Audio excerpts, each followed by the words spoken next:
Welcome to our channel. Today we how to disable TLS 1.0 and TLS 1.1 on a VPS, full guide step by step clearly. To disable TLS 1.0 and TLS 1.1 on your VPS, start by accessing your server through SSH. Use a terminal application like PuTTY or your built-in terminal if you're using Linux or Mac OS. Log into your VPS using your username and password. Once logged in, check the current version of OpenSSL by entering the command OpenSSL version.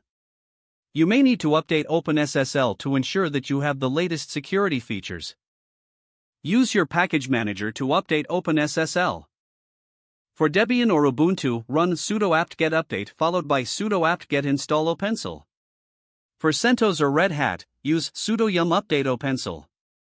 After updating, you need to locate your SSL. For Apache, this is commonly found in the /etc/httpd/confd/ssl.conf or /etc/apache2/sites available /default/ssl.conf. For Nginx, it is usually in /etc/nginx/nginx.conf or a specific site configuration file. Open the configuration file with a text editor such as Nano or Vim. For instance, enter sudo nano /etc/httpd/confd/ssl.conf to edit the Apache SSL configuration. In the file, search for any lines containing SSL protocol or similar directives. If you find an existing SSL protocol line, modify it to exclude TLS 1.0 and TLS 1.1. For Apache, change it to SSL protocol all SSLv2 SSLv3 TLSv1 TLSv1.1. For Nginx, add or update the line to SSL_protocols TLSv 1.2 TLSv 1.3. After making the changes, save and exit the editor.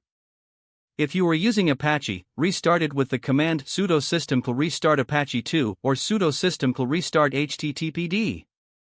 For Nginx, restart it using sudo system. Use an SSL checker tool or an online service to validate the active TLS versions on your server. You should only see TLS 1.2 and TLS 1.3 listed. If everything looks correct, you have successfully disabled TLS 1.0 and TLS 1.1 on your VPS. Make sure to monitor your website for any issues that users may encounter. Periodically check your server configuration to keep up with best practices in security. If the page does not load, refresh the browser or try again in a private or incognito window. Make sure you are using the correct email address, then retype it carefully to avoid small typos. If your password is not accepted, use the reset option and create a new strong password you can remember. Check your spam folder for verification or security emails, then complete any requested confirmation steps. Enable two-factor authentication if available to improve account security and reduce unauthorized access risk.